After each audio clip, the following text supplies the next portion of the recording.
प्यारी समझ गई। তো আমি এখন চলে এলাম আমার চাচার বেটার দোকানে, মানে কাকার বেটার দোকানে।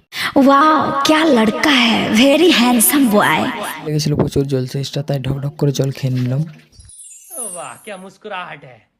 वाह क्या लड़का है, वेरी हैंडसम बॉय। আর আমি আমার চাচার বাড়ি থেকে বাই বাই বলে চলে যাচ্ছি এখন ভীমদার দোকান, কারণ ভীমদার দোকানের চা আর অমিতার দোকানে মুড়ি দুটোই আমি ভালোবাসি।